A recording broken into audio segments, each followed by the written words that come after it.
Welcome back to my YouTube channel myself Anup Tiwari. हमने last time पे GS का batch start किया था। जीएस मीन्स जनरल साइंस का, और हमने पहला टॉपिक पढ़ा था भौतिक शास्त्र की प्रस्तावना, इंट्रोडक्शन ऑफ फिजिक्स। हमने बताया था कि भौतिक शास्त्र में हम द्रव्य और ऊर्जा का अध्ययन करते हैं। आज हम आपको बताएंगे कि द्रव्य क्या है और ऊर्जा क्या है। आइए हम देखते हैं। हमारा पहला टॉपिक द्रव्य क्या है।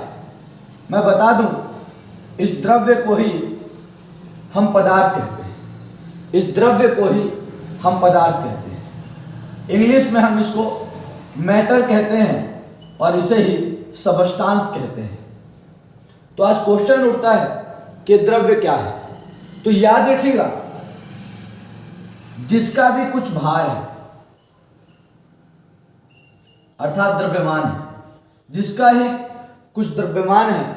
भार और द्रव्यमान केमिस्ट्री में कोई अंतर नहीं होता, लेकिन फिजिक्स में भार और द्रव्यमान में अंतर होता है। तो क्या अंतर होता है, इसके बारे में हम आपको अगले वीडियो में जानकारी देंगे। तो भार जिसे वेट कहते हैं, द्रव्यमान जिसे मास कहते हैं। अभी तो हमने सेम कह दिया। जिसका भी कुछ भार है, जो भी स्थान को घेरता है, अर्थात जो भी स्पेस को ऑक्युपाई करता है, जो स्थान घेरता है, स्पेस ऑक्युपाई करता है, वो द्रव्य है, वो पदार्थ है। द्रव्य को ही पदार्थ कहते हैं। जिसका कुछ भार हो, जो स्थान को घेरता है। आप बोलेंगे ये मार्कर एक पदार्थ है, एक द्रव्य है। पदार्थ का नाम ही द्रव्य है, क्योंकि इसका कुछ ना कुछ भार है और ये स्थान को जहां पे रख दिया उस स्थान को घेरता है। ये बोर्ड हमारा पदार्थ है, क्योंकि इसका कुछ ना कुछ भार है और ये स्थान को घेरता है। किस ब्रह्मांड में, इस ब्रह्मांड में जो भी कोई भी द्रव्य है, पदार्थ है, यदि उसका भार है और वो स्थान को घेरता है, तो ब्रह्मांड में जिसका भी भार है, जो स्थान को घेरता है, वो क्या है? द्रव्य है। अब आप बोलेंगे कि ये द्रव्य के बारे में और आप क्या बताना चाहेंगे। तो मैं बता दूं, इस द्रव्य की, इस पदार्थ की सबसे छोटी इकाई, इस पदार्थ की जो सबसे छोटी इकाई है, जो इसका स्मॉलेस्ट यूनिट है, जो इसकी स्मॉलेस्ट यूनिट है, वो कहलाती है, सबसे छोटी इकाई परमाणु कहलाती है। स्मॉलेस्ट जो इसकी यूनिट है वो क्या कहलाती है? परमाणु कहलाती है, जिसे हम एटम कहते हैं। परमाणु किसी पदार्थ का सबसे छोटी इकाई है, ठीक है, सबसे छोटा कण है। याद रखिएगा। और जब भी परमाणु आपस में मिलते हैं तो किसका निर्माण करते हैं? अणु का निर्माण करते हैं, जिसे हम मॉलिक्यूल कहते हैं।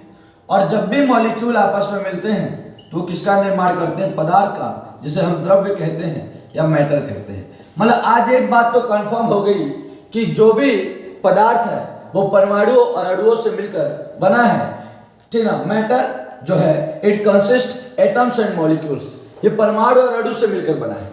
परमाणु सबसे छोटा कण, वो परमाणु है। जैसे हम एक लड्डू की बात करते हैं, ठीक ना, तो याद रखिएगा, एक हलवाई जो होता है, जिसे कन्फेक्शनर कहते हैं, ठीक है, वो छोटे छोटे बूंदी को जब आपस में हाथों से सेक देता है, तब जाकर के एक लड्डू का निर्माण होता है। कई बूंदी मिलते हैं, मतलब उस लड्डू की सबसे छोटी इकाई बूंदी है। उसी तरह किसी पदार्थ की सबसे छोटी इकाई परमाणु है। और जब एक या एक से अधिक परमाणु मिलते हैं तो अणु का निर्माण करते हैं, और जब कई सारे अणु मिलते हैं तो पदार्थ का निर्माण करते हैं।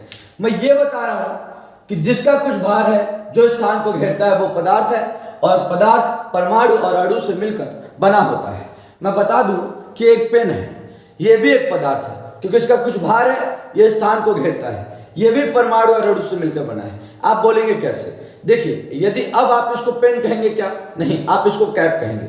मैं इसको और खोल दूं तो आप इसको अंदर जो आएगा तो आप उसे रिफिल कहेंगे।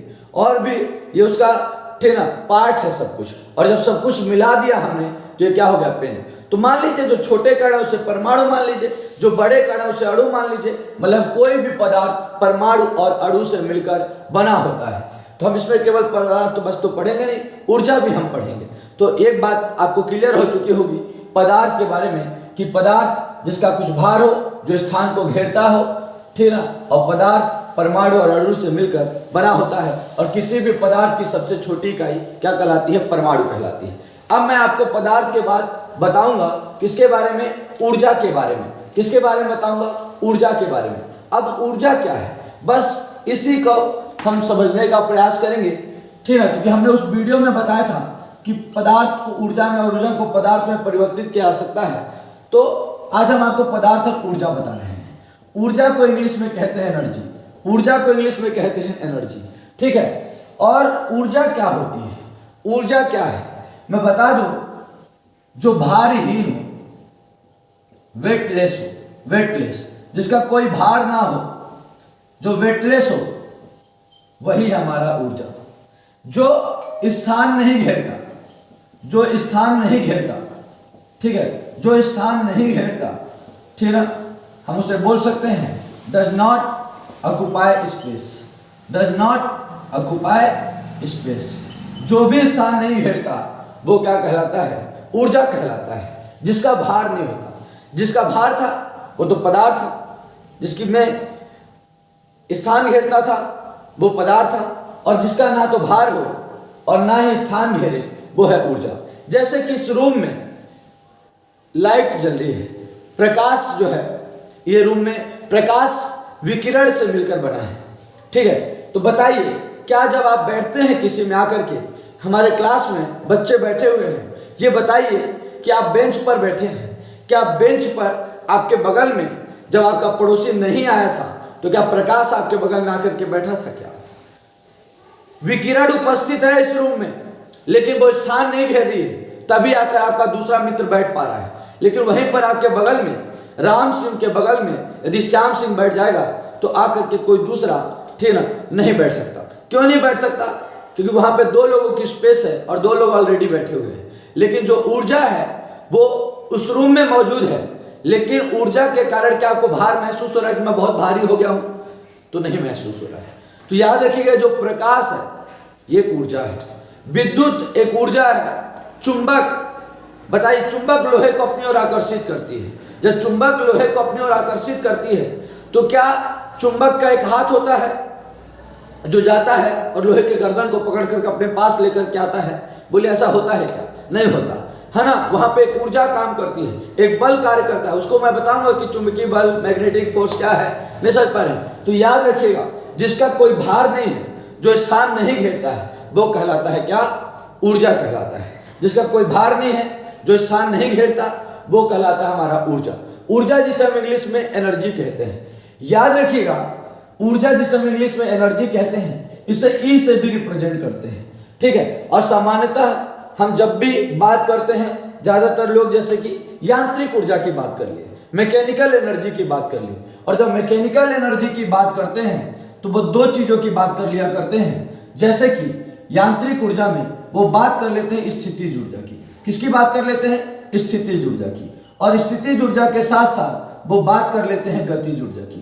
किसकी बात कर लेते हैं? गतिज ऊर्जा की। मैंने सामान्यतः एक ऊर्जा के बारे में थोड़ा सा चर्चा करना चाहा तो आपसे चर्चा किया कि ऊर्जा में जैसे एक स्थितिज ऊर्जा हो गया और एक गतिज ऊर्जा हो गया। स्थितिज ऊर्जा जिसे हम यू से भी रिप्रेजेंट करते हैं, इंग्लिश में इसको हम पोटेंशियल एनर्जी कहते हैं। स्थितिज ऊर्जा को हम इंग्लिश में पोटेंशियल एनर्जी कहते हैं। स्थितिज ऊर्जा को हम इंग्लिश में पोटेंशियल एनर्जी कहते हैं, और गतिज ऊर्जा को हम इंग्लिश में काइनेटिक एनर्जी कहते हैं। क्या कहते हैं? काइनेटिक एनर्जी कहते हैं। याद रखिएगा कि जो अपना पोटेंशियल एनर्जी है, इसका जो सूत्र होता है वो होता है mgh। क्या सूत्र होता है? mgh। और जो काइनेटिक एनर्जी होती है उसका जो सूत्र होता है हाफ mv² होता है। अब कोई कोई इसे काइनेटिक एनर्जी के कारण ke से प्रदर्शित करता है, कुछ लोग इसको E फॉर एनर्जी और K फॉर काइनेटिक EK से प्रदर्शित करते हैं, तो कुछ चीज से भी प्रदर्शित कर सकते हैं। स्थितिज ऊर्जा कोई U बराबर mgh कहता है, कोई P मतलब पोटेंशियल एनर्जी बराबर mgh कहता है। तो स्थितिज ऊर्जा और यांत्रिक ऊर्जा, इन दोनों का, स्थितिज ऊर्जा और गतिज ऊर्जा, इनका योग जो है वो कहलाता है क्या? आपका यांत्रिक ऊर्जा। इसे हम कहते हैं मैकेनिकल एनर्जी। यंत्र हमारे डेली लाइफ में बहुत ज्यादा वर्क करते हैं। मैकेनिकल एनर्जी तो बहुत ज्यादा, पंखा चल रहा है मैकेनिकल एनर्जी पे आधारित है, नहीं सर पर घड़ी हमारी। हम आज थोड़ा सा मैं आपको बताना चाहूंगा स्थितिज ऊर्जा और गतिज ऊर्जा क्या है, थोड़ा सा पदार्थ के बारे में, और थोड़ा सा हम आपको ऊर्जा के बारे में जानकारी दे करके कॉन्सेप्ट तैयार करेंगे आपका। तो जैसा कि अब मैं आपको स्थितिज ऊर्जा के बारे में बताने जा रहा हूं। स्थितिज ऊर्जा U बराबर mgh, ठीक है। तो जैसे मैं जब छोटा था या फिर मैं भी पूछता था स्थितिज ऊर्जा क्या है, एक छोटा सा उत्तर आता था कि जो वस्तु स्थिर है उसमें स्थितिज ऊर्जा होती है। तो मैं आज आपको बताना चाहता हूँ स्थितिज ऊर्जा के बारे में कुछ बातें, स्थितिज ऊर्जा के बारे में कुछ नई चीज देना चाहता हूँ कि जो वस्तु केवल स्थिर है वो स्थितिज ऊर्जा है क्या उसमें। तो याद रखिएगा ये बात बिल्कुल गलत है, सरासर ये बात गलत है। स्थितिज ऊर्जा का जो सूत्र है mgh है, और देखिए सूत्र में m जो है मास है, मास माने द्रव्यमान है, g गुरुत्वीय त्वरण है और h का मतलब हाइट है, हाइट मतलब ऊंचाई। स्थितिज ऊर्जा में तो सबसे पहले हाइट होनी चाहिए, यदि हाइट नहीं है तो स्थितिज ऊर्जा नहीं है, ठीक है ना, हाइट होना जरूरी है। आप बोलेंगे कैसे? देखिए मैंने कहा कि जब भी हम घरों में टंकी लगाते हैं तो घरों में जो हम टंकी लगाते हैं वो टंकी अक्सर ऊंचाई पर रखते हैं, वो टंकी को हम अक्सर घर के सबसे उछले सिरे पर रखते हैं। क्यों रखते हैं भाई? क्योंकि जब भी स्थितिज ऊर्जा होती है उसका सूत्र होता है mgh, मतलब यह स्थितिज ऊर्जा को प्रभावित करता है। ऊंचाई होना चाहिए स्थितिज ऊर्जा के लिए, और जितनी ज्यादा ऊंचाई होगी उसकी स्थितिज ऊर्जा का मान उतना ही ज्यादा होगा। और जैसे जैसे कोई चीज जमीन पर आती जाती है, जैसे ही कोई चीज जमीन पर आती जाती है तो उसका हाइट खत्म हो जाता है, मतलब स्थितिज ऊर्जा जीरो हो जाती है। मैं कहूं कि मैं अभी ग्राउंड फ्लोर पे हूं, मैं जब अभी ग्राउंड फ्लोर पे हूं, मतलब कुछ भी हाइट नहीं है, ठीक है, पृथ्वी से अर्थ से मेरी कुछ हाइट नहीं है, मतलब mgh मेरा जीरो है। मैं क्योंकि हाइट नहीं है, आज के बाद केवल आप रेस्ट देख करके कि कोई वस्तु स्थिर है और वो स्थितिज ऊर्जा है, ये बात गलत है कि मैं बैठा हूं मतलब मैं स्थिर हूं और मेरे में स्थितिज ऊर्जा है, आपके में स्थितिज ऊर्जा जीरो है, मतलब स्थितिज ऊर्जा नहीं है, ये हाइट नहीं है। स्थितिज ऊर्जा होने के लिए हाइट होना चाहिए। हाइट मतलब कैसे? जैसे आप कार में बैठे हैं तो बोलिए क्या आप डायरेक्ट कार में जब आप बैठ चुके हैं कार के अंदर तो क्या आपका पैर डायरेक्ट अर्थ के संपर्क में है?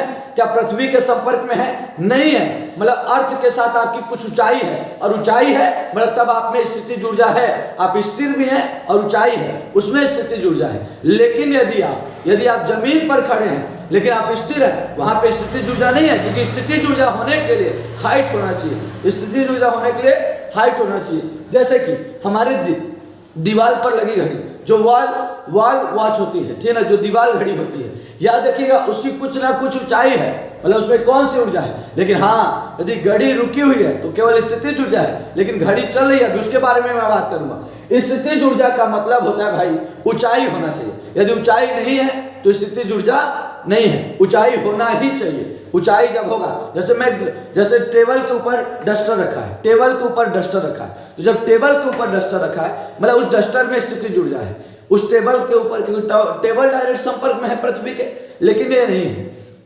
कोई चीज सेकंड फ्लोर पे है, फर्स्ट फ्लोर पे है, ठीक है, उसमें स्थितिज ऊर्जा, क्योंकि उसका कुछ ना कुछ ऊंचाई है, कुछ ना कुछ क्या है, ऊंचाई है। जमीन के साथ ऊंचाई होना जरूरी है। और दूसरी बात स्थितिज ऊर्जा की, जमीन के साथ ऊंचाई होने के साथ साथ, जमीन के साथ ऊंचाई होने के साथ साथ जिसमें भी खिंचाव होगा, जब भी खिंचाव होगा तो वहां स्थितिज ऊर्जा होगी। आप बोलेंगे खिंचाव कैसे? स्प्रिंग में खिंचाव होता है, ऐंठन होता है, वहां कौन सी ऊर्जा है? स्थितिज ऊर्जा है, ठीक है ना। जैसे कि हम क्या करते थे, हम गाड़ी में देखते थे, आप जब छोटे थे हम खिलौने खरीद कर लाया जाता था, उसमें चाबी लगती थी, जब हम चाबी को मोड़ते थे तो जो स्प्रिंग होता था उसमें खिंचाव होता था। स्प्रिंग में क्या होता था? खिंचाव होता था, ठीक ना। और जैसे ही स्प्रिंग में खिंचाव होता जाता मुड़ जाता था स्प्रिंग खिंचाव होते होते, जितना हम घुमाते, और जैसे ही हम उसको छोड़ते थे चाबी को तो गाड़ी कुछ दूर तक चलती थी और कुछ दूर जाने के बाद वो रुक जाती थी। तो जब तक उसमें स्थितिज ऊर्जा था, जब तक उसमें खिंचाव था, ठीक ना, तब तक वो स्प्रिंग क्या करता है, उससे आगे बढ़ाने में मदद करता है। और जैसे उसमें स्थितिज ऊर्जा जीरो हो जाती है वो रुक जाता है। पहले घड़ियां, ठीक ना, जो हम वॉच पहनते थे, ठीक ना, ये जो है जब भी हम कलाई वॉच, जो रिस्ट वॉच पहनते थे, ठीक ना, तो याद रखिएगा उसमें सुई रहती थी, हम उसमें देते थे सुई, तो वहां भी खिंचाव होता था। अक्सर जो धनुष और तीर होता है, तो तीर में जो धनुष लगाकर क्या किया जाता है? खिंचाव, खींचा जाता है। कौन सी ऊर्जा होगी? स्थितिज ऊर्जा। याद रखिएगा जो स्थितिज ऊर्जा है, स्थितिज ऊर्जा का मतलब ही है महाराज ऊंचाई होनी चाहिए, ऊंचाई के साथ साथ खिंचाव होना चाहिए, जिसमें ऊंचाई। जैसे अब एक क्वेश्चन पूछते हैं हम आपसे, मान लीजिए ये हमारा रीवा का रमा गोविंद पैलेस है, ये हमारे रीवा का रमा गोविंद पैलेस है, ठीक है, ये ग्राउंड फ्लोर है, उसके बाद ये फर्स्ट फ्लोर है, ये सेकंड फ्लोर है, ये थर्ड फ्लोर है, ठीक है ना। इसी तरह कई सारी, ये फोर्थ फ्लोर है, ठीक है। चलिए आगे आते हैं, ये ग्राउंड फ्लोर है, ठीक है। अब हम फर्स्ट फ्लोर पे गए, फर्स्ट फ्लोर पे गए, ठीक है ना। और जैसे ही हम फर्स्ट फ्लोर पे गए, ठीक है, वहां पर कोई, ठीक है ना, वहां पर कोई एक व्यक्ति है और वो वहां से छलांग लगा देता है। जब वो फर्स्ट फ्लोर से छलांग लगा देता है तो बोले फर्स्ट फ्लोर से यदि वो छलांग लगाएगा, कुछ ना कुछ ऊंचाई थी ना, स्थिति जुड़ जाती है ना, बोलो उसका थोड़ा बहुत नुकसान होगा, ठीक है ना। मान लीजिए कि उसमें उसका थोड़ा सा हाथ हो तुम्हें मोच चल जाएगा, पैर और में मोच हो जाएगा, ठीक है ना। अब वो उसको हम कहाँ ले गए, सेकंड फ्लोर पे ले गए, तो धक्का दे दो, चाहे उसको कूदाओ, एग्जाम्पल तो दे रहे हो, ठीक है। तो उस सेकंड फ्लोर से जो है वो यहाँ से क्या किया, जंप किया। अब जंप किया तो अब ऊंचाई ज्यादा है अर्थ से, अब ऊंचाई ज्यादा है तो अब स्थितिज ऊर्जा का मान ज्यादा है महाराज। मतलब जितनी ज्यादा ऊंचाई होगी स्थितिज ऊर्जा का मान उतना ही ज्यादा होगा, और स्थितिज ऊर्जा का मान जितना ही ज्यादा होगा नुकसान उतना ही ज्यादा है। अब इस बार हाथ पैर दोनों टूट जाएंगे, सेकंड फ्लोर से कूद रहा है, ठीक है। अब थर्ड फ्लोर पे ले गए और थर्ड फ्लोर पे से ले जाकर दे दिया धक्का, तो भाई अब उसका तो स्वाहा हो जाएगा, नहीं समझ पा रहे हैं। उसको आईसीयू में जाना पड़ेगा, कोमा में जा, मतलब जितनी ज्यादा हाइट होगी स्थितिज ऊर्जा का मान उतना ही ज्यादा होगा। और जैसे ही ग्राउंड पे जाकर के गिरेगा, जैसे ही ग्राउंड पे जाकर के गिरेगा, अब कोई हाइट नहीं बचेगी, और जब हाइट नहीं रही तो स्थितिज ऊर्जा नहीं रहा, समझिए ना। स्थितिज ऊर्जा के लिए हाइट का होना जरूरी है, खिंचाव होना जरूरी है, पुल, ठीक है ना, पुल, ठीक है ना। तो याद रखिएगा स्थितिज ऊर्जा हम समझ चुके। अब हम आते हैं थोड़ा सा गतिज ऊर्जा के बारे में जानकारी ले लेते हैं। आप सभी को पता है गतिज ऊर्जा जो है, आप सभी को पता है जो गतिज ऊर्जा है वो उसे हम किससे प्रदर्शित करते हैं, गतिज ऊर्जा को, गतिज ऊर्जा को हम के से, काइनेटिक एनर्जी, ठीक है। हमको इसके सूत्र से मतलब है, काइनेटिक एनर्जी मतलब हाफ एम वी स्क्वायर, किससे मतलब है, हाफ एम वी स्क्वायर से। इसमें वेलोसिटी माने रहता है, देख लीजिए सूत्र ही बयां कर रहा है, ठीक है ना, वेलोसिटी माने। अब कैसे सिद्ध करना है, कैसे ये आया, कैसे mgh होता है, कैसा, ये हम एक एक चीज बताएंगे, एक एक चीज आपको समझाएंगे। ये के बराबर हाफ एम वी स्क्वायर कैसे हो गया। अभी तो केवल प्रारंभ है, थोड़ा सा पदार्थ और ऊर्जा के बारे में आपको बेसिक जानकारी दे रहे हैं। इसमें भी आ गया, भी माने क्या, वेलोसिटी, वेलोसिटी माने क्या, वेग, जिसमें कुछ वेग हो, वेलोसिटी मतलब गति कर रहा हो कोई, ठीक ना, जो कोई गति कर रहा हो, जैसे कि कोई चीज गति कर रहा हो तो उसमें कौन सी ऊर्जा होती है, काइनेटिक एनर्जी होती है, काइनेटिक एनर्जी होती है, ठीक है। जैसे आपने कहा कि पंखा है, पंखा है गति कर रहा है, तो पंखा जब गति कर रहा है तो उसमें कौन सी ऊर्जा है, गतिज ऊर्जा है। पंखा जब गति कर रहा है उसमें कौन सी ऊर्जा है, गतिज ऊर्जा है। तो ठीक है, जो वस्तु गतिमान है उसमें तो गतिज ऊर्जा है ही है, जो वस्तु गतिमान है उसमें गतिज ऊर्जा है, वेलोसिटी है। लेकिन महाराज हम वहां पे गलत हो जाएंगे। कब गलत हो जाएंगे, देखिए जो पंखा है उसकी पृथ्वी से, जो पंखा है उसका पृथ्वी से कुछ ना कुछ ऊंचाई है, पृथ्वी से उस पंखे की कुछ ना कुछ ऊंचाई है। और जब उस पृथ्वी से उस पंखे की कुछ ना कुछ ऊंचाई है तो उसमें स्थितिज ऊर्जा भी है। कौन सी ऊर्जा है, स्थितिज ऊर्जा भी है। लेकिन साथ साथ वो गतिमान है, और जब वो गतिमान है, जब वो गतिमान है तो उसमें हाफ एम वी स्क्वायर भी है। और जब स्थितिज ऊर्जा भी है और क्या है, गतिज ऊर्जा भी है, जब ऊंचाई भी है और कुछ वेलोसिटी भी है, तो दोनों का जो योग है वो यांत्रिक ऊर्जा कहलाता है। इसीलिए हम कहते हैं कि मैकेनिकल एनर्जी काम कर रहा है। तो जिसमें कुछ ऊंचाई हो और साथ साथ वो गति भी कर रहा हो तो उसमें जो ऊर्जा निहित होती है, जो ऊर्जा लगी होती है, वो यांत्रिक ऊर्जा होती है। तो आपको ये भी समझ गए, ठीक है। अब मैं आपको आखिरी में थोड़ा सा पदार्थ के बारे में बोलूंगा, थोड़ा पदार्थ के बारे में एक चीज और बताऊंगा कि जैसे हमने कहा पदार्थ, जैसे हमने कहा द्रव्य, मैंने पदार्थ और द्रव्य के बारे में एक बात कही, पदार्थ और द्रव्य के बारे में एक बात कही थी, जिसका भार है वो पदार्थ है, जिसका भार नहीं है मतलब जो वेटलेस है वो एनर्जी है, वो ऊर्जा है, और इधर मेटल है। मैंने कहा जो स्थान घेरता है वो पदार्थ है, मैंने कहा जो स्थान नहीं घेरता है, जो स्थान नहीं घेरता है वो ऊर्जा है, ठीक है। इसी पदार्थ को द्रव्य कहते हैं, इसी पदार्थ को द्रव्य कहते हैं। एक बहुत बड़ी जो दुविधा है लोगों की, पदार्थ की कई अवस्थाएं हैं महाराज, लेकिन मुख्यतः तीन अवस्थाएं हैं, मुख्यतः तीन अवस्थाएं हैं। वो है ठोस, दूसरा है द्रव और तीसरा है गैस। मैं ये कहना चाहता हूं, ठोस को सॉलिड, द्रव को लिक्विड और गैस को गैस कहते हैं। तो देखिए ये द्रव और इस द्रव्य में फर्क है, ये द्रव्य और द्रव में फर्क है। ये द्रव्य जो है, ये जो द्रव्य है, यदि कहा जाए कि पिताजी है और ये बेटा है, ये द्रव और द्रव्य में फर्क है। ये पदार्थ है और ये पदार्थ की 3 अवस्थाएं हैं, 3 स्टेट है, सॉलिड, लिक्विड और गैस। तो द्रव है ये, द्रव्य है ये, ठीक है। और देखिए जो भी पदार्थ होगा वो परमाणु और अणु से मिलकर बना होगा। ये सारे भी, चाहे ठोस हो, चाहे द्रव हो, चाहे गैस हो, ये भी परमाणु और अणु से मिलकर बने हैं। बस इतना फर्क है कि जो ठोस के अणु हैं, जो ठोस के अंदर अणु हैं, वो बहुत पास पास में है, बहुत पास पास में है। जो द्रव के जो अणु हैं वो ठोस की तुलना में थोड़ा दूर दूर है, और जो गैस के अणु हैं वो ठोस और द्रव दोनों की तुलना में काफी दूर दूर है। ठोस और द्रव दोनों की तुलना में काफी दूर दूर है। तो ठोस के अणु काफी पास पास, द्रव के अणु ठोस की तुलना में थोड़ा दूर और गैस के अणु काफी दूर दूर है। याद रखिएगा, एक अणु से, एक मॉलिक्यूल से दूसरे मॉलिक्यूल पर एक फोर्स लगता है। इस ब्रह्मांड में जो भी आया है एक दूसरे पर बल लगा रहा है, फोर्स अप्लाई कर रहा है। तो एक जो अणु है वो दूसरे अणु पर एक बल लगाता है और उस बल को इंटरमॉलिक्यूलर फोर्स बोलते हैं। इंटरमॉलिक्यूलर फोर्स हिंदी में अंतर आणविक बल बोलते हैं।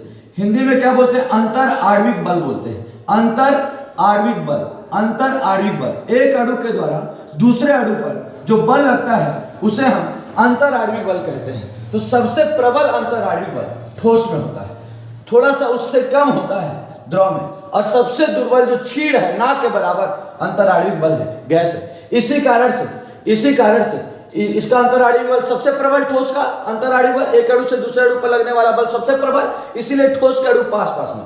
द्रव का अंतर आणविक बल थोड़ा कम, इसलिए इसके थोड़ा दूर दूर, और गैस का अंतर आणविक बल बहुत कम होता है, इसलिए उसके अणु काफी दूर दूर होते हैं। एक बात थोड़ा सा और बता दें, लास्ट बस थोड़ा सा मैंने याद रखिए, जो ठोस होता है इसका आकार आयतन दोनों निश्चित होता है। जो ठोस होता है उसका आकार भी निश्चित होता है, उसका आयतन भी निश्चित होता है, क्योंकि इसमें प्रबल अंतर आणविक बल होता है।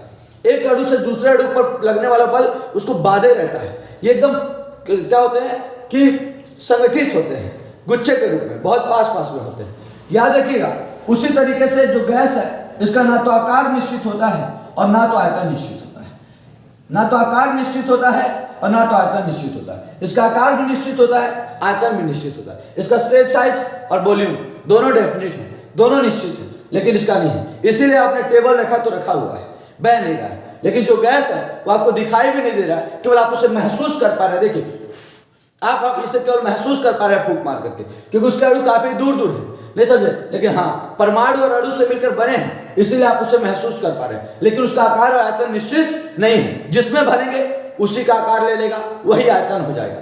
और जो द्रव होता है इसमें थोड़ा ध्यान रखना है, क्या इसका आयतन तो निश्चित है लेकिन आकार निश्चित नहीं है। आप बोलेंगे कैसे? जैसे कि फॉर एग्जाम्पल के लिए ये देखिए, ये है मिल्क, ठीक है ना, इसमें हमने मिल्क रखा है। ये भाई मान लीजिए ये आधा लीटर है, कितना लीटर है ये? आधा लीटर है, 1 लीटर है ये, ठीक है ना। सॉरी, बोलेंगे फिजिक्स पढ़ा रहे हैं, मान नहीं लगा पा रहे, मैं केवल पूछ रहा था, ठीक है ना। ये 1 लीटर है, ये 1 लीटर दूध है।